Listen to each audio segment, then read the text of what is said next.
Muy buenas, manitos, aquí Miausita. Por fin tenemos 5 capítulos más publicados con los que poder hacer otro vídeo continuando justo por donde nos quedamos en el resumen anterior. Yo personalmente creo que a partir del capítulo 120 el manga comienza el 10º arco, el cual ya sería el del argumento final. Pero semioficialmente, como se ve en la wiki o Reddit, el aún sin nombre 9º arco es el último, así que para no liar al personal voy a seguirle el rollo al fandom. Recordaros que aunque lo siga llamando el arco del quiebre, es solo un nombre provisional.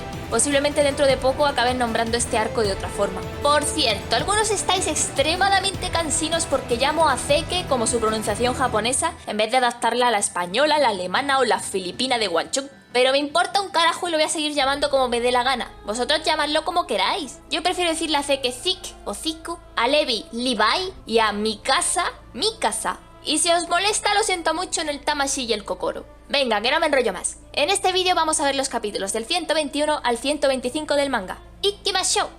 Eren lleva a Zeke a una serie de recuerdos de su infancia con los que busca demostrarle que su padre no le inculcó sus creencias ni lo manipuló de ninguna forma. Todo el tiempo Eren había sido él mismo. Eren había sido así desde el momento en el que nació, y le dice a Zeke que era él quien estaba siendo esclavo de los sueños de su difunto padre adoptivo. Aún así, Zeke sigue con su idea del plan de eutanasia, pero a pesar de la traición de Eren, no piensa abandonarlo. Antes de salvar al mundo, quiere salvar a su hermano. Ambos observan cómo Grisha dejó los libros preparados junto a su antigua fotografía familiar, y antes de marcharse hacia las murallas interiores, le dice al Eren pequeño que le mostrará el sótano mientras mira a los ojos al Eren del futuro. Los muros cayeron y Grisha se dirige a la cueva de los Reyes para suplicarles que acabasen con los titanes con el poder del fundador. Sin embargo, Frida Reis le dice que no intervendrá, pues el día del juicio final de los eldianos había llegado. Los ideales de los Reyes eran muy parecidos a los de Zeke, y aunque Grisha le suplica que salve a su familia y el resto de habitantes, que no eran más que gente inocente que no conoce los motivos de la guerra, Frida le dice que no hay salvación, simplemente había que aceptar su destino, aunque este implicase la muerte de miles de inocentes. Cuando Frida le cuenta que, si él robaba el poder del fundador, no podría utilizarlo, Grisha le dice que ya lo sabía. Cada uno de los 9 titanes tenían cualidades distintivas, y el suyo, el titán de ataque, tenía una que nadie conocía. De sucesor en sucesor, el titán de ataque no ha obedecido nunca a nadie, pues ellos estaban siendo guiados por las memorias de sus próximos portadores. Es decir, el titán de ataque tiene la habilidad de anticipar el futuro. Esta revelación sorprende a todos, y aunque Grisha dice que se comerá a la portadora del fundador y aniquilará a toda la familia real, no siente que pueda hacerlo. No podía matar niños, él era un doctor que salvaba vidas. Zeke no puede creer que el pasado pueda cambiar, y entonces Eren le muestra lo que realmente pasó. Fue él quien manipuló a su padre. Le recuerda a Grisha todo lo que había pasado, sufrido y perdido por llegar allí. Él había empezado esa historia y tenía que acabarla. Así es como realmente Grisha recibió el poder del titán fundador, aunque no pudiera usarlo, y asesinó a toda la familia excepto a Rod, tal y como Eren le había dicho. Grisha sabía que lo que había hecho no era lo correcto, aún así no tenía opción, y entonces habla con Zeke y le predice que su deseo no se cumplirá, sino que se haría realidad el de Eren. Le abraza, le dice que le quiere y se disculpa por haber sido un padre horrible. Entonces Zeke vuelve al camino junto a Eren y entiende que a Eren le resultó sencillo manipular a Grisha al mostrarle las memorias del futuro que frustraban sus planes de restaurar Eldia. Eren le agradece que le hubiese llevado a aquel lugar y le confiesa que cuando besó la mano de Historia pudo ver su propio futuro. Ese escenario, como él mismo dice. Rápidamente Zeke ordena a Ymir arrebatar a los eldianos la habilidad de reproducirse, y entonces Eren tira de sus cadenas con todas sus fuerzas hasta que consigue liberarse perdiendo los pulgares. Corre hacia Ymir y al tocarla recibe sus antiguos recuerdos. Ymir pertenecía a una tribu que fue esclavizada por otra más poderosa. Esta otra tribu era Eldia. Un día al jefe le llega la noticia de que un esclavo había liberado a los cerdos, y al preguntar quién fue bajo la amenaza de arrancarles un ojo a cada uno, los esclavos señalaron a Ymir. Entonces le arrancan un ojo a esta y la hacen correr por el bosque mientras le daban caza, hasta que Ymir llega a un gran árbol al cual podía acceder a su interior, y al entrar cae a unas aguas subterráneas, donde se hallaba un extraño organismo que se acopla a su espalda e instantáneamente la convierte en un gigantesco titán con rostro cadavérico. La tribu utilizó su nuevo poder para hacer prosperar su tierra y para recompensarla, el rey le permite dar a luz su descendencia. Ymir alombra a 3 niñas, una detrás de otra, mientras a la vez combatía en las guerras de su clan y eliminaba a sus enemigos, los marlianos. Cuando parecía que estos se habían rendido, un soldado marliano arroja su lanza sobre el rey Frigg, pero Ymir se interpone y es herida en su lugar. Aunque el rey le ordena que no muera y siga trabajando, Ymir por alguna razón fallece y su alma aparece en el camino, mientras sus hijas, Sina, Rose y María, se comían sus restos mortales para heredar sus poderes. El rey les pide a sus hijas que tuvieran mucha descendencia y que estos se las comieran cuando ellas fallecieran, para así continuar el linaje y que el poder de los titanes de Eldia sometieran al mundo para toda la eternidad.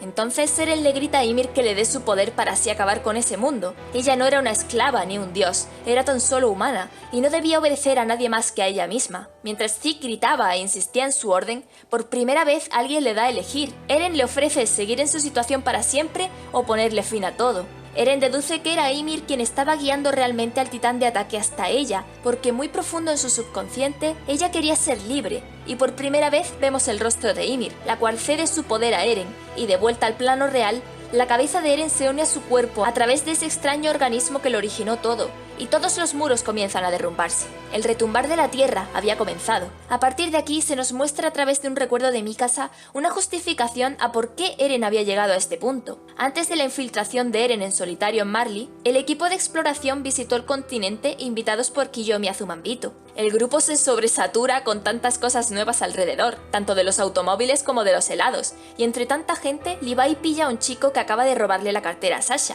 Rápidamente los marlianos comienzan a juzgar al chico e incluso amenazaban con cortarle la mano o ahorcarlo en la plaza, pues dan por hecho que ser un ladrón iba de la mano con ser eldiano. El grupo no podía creer lo que estaba pasando, así que Levi hace pasar al chico por hermano de Sasha y lo salvan. Más tarde, en casa de los Azumabito, Kiyomi les explica que a las naciones les es fácil reconocer hoy en día a los descendientes de Eldia estudiando su sangre. Aunque antiguamente tener sangre eldiana era símbolo de nobleza, con la caída del imperio ahora se había vuelto algo repulsivo, por lo que eran señalados y ahuyentados de sus países, acabando todos en campos de refugiados, guetos o campos de concentración. Kiyomi insiste en que sería prácticamente imposible establecer camaradería con otras naciones. Sin embargo, había un pequeño rayo de esperanza. Había una asociación que protegía los derechos de los eldianos, aunque no estaba reconocida a nivel oficial. Al día siguiente, asistirían al foro internacional, donde tratarían de reunirse con ellos para que transmitieran un anuncio del deseo de paz de Paradis. Mientras hablaban, Mikasa se da cuenta de la ausencia de Eren y sale a buscarlo. Lo encuentra llorando en un campo de refugiados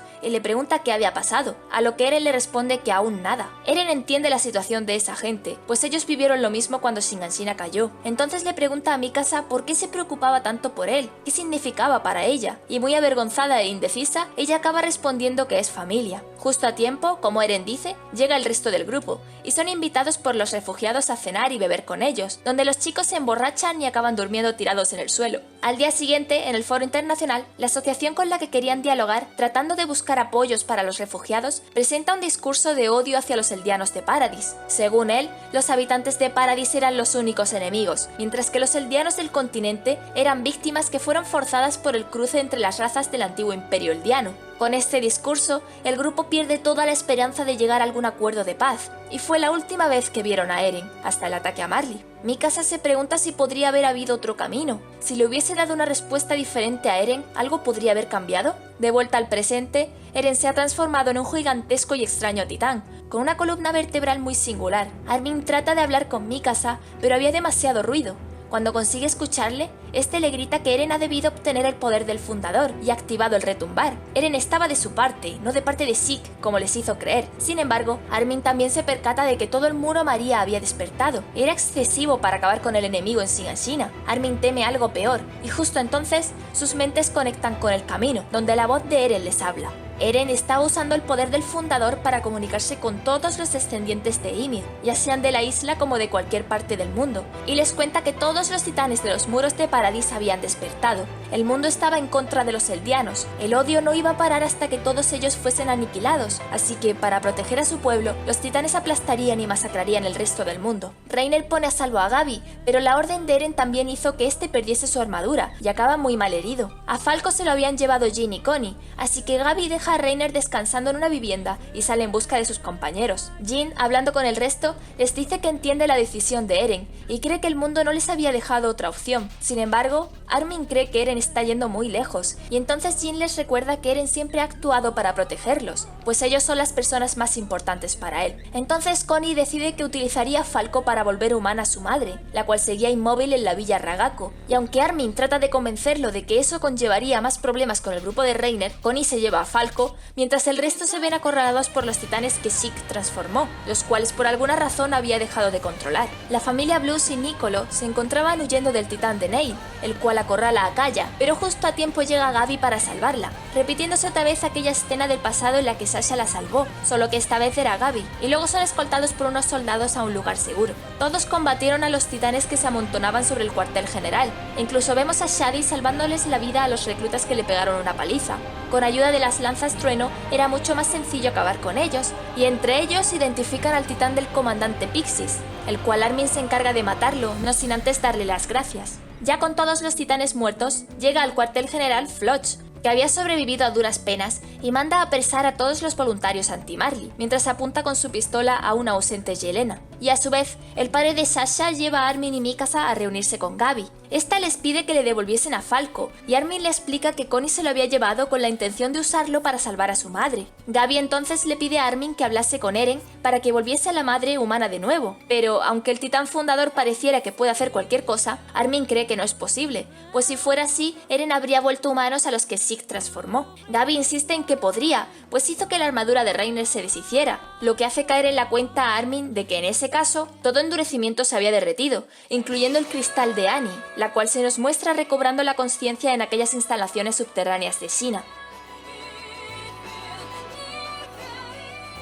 En este distrito, el retumbar había causado multitud de muertes, heridos y grandes destrozos, y encontramos a Hitch colaborando en el rescate de supervivientes, mientras los civiles se dividían a favor y en contra de Eren y discutían entre ellos. Hitch, dentro del cuartel, descubre unas huellas que salían del sótano, y al seguirlas se encuentra con Annie, la cual, a pesar de amenazar con matarla, es derribada e inmovilizada por Hitch. Annie, aún así, se había herido para transformarse en cualquier momento, y aunque quizás estaba demasiado débil para la transformación, Hitch la obedece por tal de no correr el riesgo, y la acompaña por un caballo. Annie confiesa que durante los 4 años que pasó cristalizada pudo escuchar todo lo que Armin y ella le contaban. Hitch solía preguntarle qué sintió mientras masacraba a tanta gente, y Annie responde que no sintió nada. No le importaba expiar los pecados de los eldianos ni ayudar fielmente a Marley. Ella no valoraba realmente el concepto de la vida. Annie es mestiza y fue abandonada por su madre marliana. En la zona de internación fue adoptada por un hombre que también era mestizo y que fue enviado allí desde el extranjero. La crió fríamente, en busca de convertirla en una guerrera de Marley y el poder vivir bien a su costa. Le enseñó las técnicas de combate de su país, y cuando Annie se hizo fuerte, se desahogó con él por todo el daño que le había hecho y le dio una paliza que le dejaría secuelas. Sin embargo, el hombre estaba feliz, pues Annie estaba lista para matar enemigos, incluso desarmada. A pesar de lo estricto y frío que era él con ella, el día que los guerreros partían hacia Paradis, el hombre se ablandó y le pidió perdón por todo. Ya no le importaba su estatus, no le importaba el éxito de la misión, solo quería que Annie volviera a casa, comportándose por primera vez como su padre. Annie quiere volver a casa con él a toda costa, aunque allí solo encuentre escombros y cadáveres. Y es allí, en Liberio, donde su padre y el resto de eldianos tratan de explicar a los soldados marlianos el mensaje de Eren. Los marlianos no les creen, tratan de fusilarlos, pero el padre de Annie se vuelve contra ellos y se oye un disparo. Al igual que en el cuartel general, donde Shadis oye otro, anunciando el control militar de la facción Yeager. Los reclutas tratan de que Shadis huyera y se pusiera a salvo, pero Shadis no tiene a dónde escapar. La facción Yeager tiene el apoyo del pueblo y tomaría el control del gobierno. Así estaba ahora el sistema, y les ordena a los reclutas que no se opusieran a los yeageristas. Llegaría el día en el que podrían alzarse, pero mientras tanto debían ser inteligentes y agachar la cabeza. Armin, preparándose para ir tras Connie, le explica a Mikasa que deben de hacer todo lo posible para evitar futuros conflictos entre los poderes titanes. Deben asegurar la alianza con el grupo de Reiner, y la seguridad de Falco era la clave. Cuando Mikasa le pregunta qué hacer con Eren, vemos a Armin más cabreado que nunca, gritándole a Mikasa que había personas más importantes en las que pensar ahora mismo: Hanji, Levi, Annie, Historia, los voluntarios y los Azumabito. Cuando al fin se calma, Armin se menosprecia y cree que si hubiesen salvado al comandante Erwin en su lugar, todo iría mucho mejor. Armin y Gabi se despiden de la familia Braus y marchan a rescatar a Falco, mientras Floch impone su autoridad contra los voluntarios. Floch les explica a todos que sabía el verdadero plan de Eren desde hacía 10 meses. Tenían que aprovecharse del plan de Zeke para obtener el fundador. El sueño de los voluntarios de restaurar sus naciones, que era la razón por la que vinieron a Paradis, se había destruido. Sus países serán arrasados también por el retumbar. Pero Floch les ofrece la opción de alistarse en el Imperio Eldiano. Uno de los voluntarios le planta cara y Floch aprieta el gatillo. Les da a elegir al resto, si vivir de rodillas o morir. Floch dice que es el representante de Eren para resolver los problemas del interior de la isla. y que ya no tenían nada que temer, eran al fin libres, y le dice a Jin que ya podría volver a ser la persona arrogante que antes era. Connie, por su parte, ha engañado a Falco haciéndole creer que lo ha salvado del retumbar y lo lleva a un lugar seguro. Aunque Falco no duda de sus palabras, tiene el presentimiento de conocerle de antes. Y mientras Magath y Piki piensan qué hacer después de observar cómo su ejército se retira hacia Marley, son interrumpidos por una desarmada Hanji, la cual llevaba consigo en un carro a Levi inconsciente, muy malherido, pero vivo al fin y al cabo. Muchísimas gracias por vuestra paciencia esperando por continuar los resúmenes de Shingeki no Kyojin. Al igual que os decía en el resumen anterior, necesito que haya publicados otros 5 capítulos más para hacer el siguiente resumen, pero tranquilos porque voy a seguir haciendo análisis conforme vayan saliendo los capítulos, y así aunque sea no se nos hace tan larga la espera. Te pido por favor que si te ha gustado mi resumen dejes tu me gusta y te suscribas, y si compartes el vídeo con más gente y me dejas un comentario bonito, entonces ya me haces la alienígena más feliz de la Tierra. Nos vemos muy pronto en el próximo vídeo. ¡Mátane!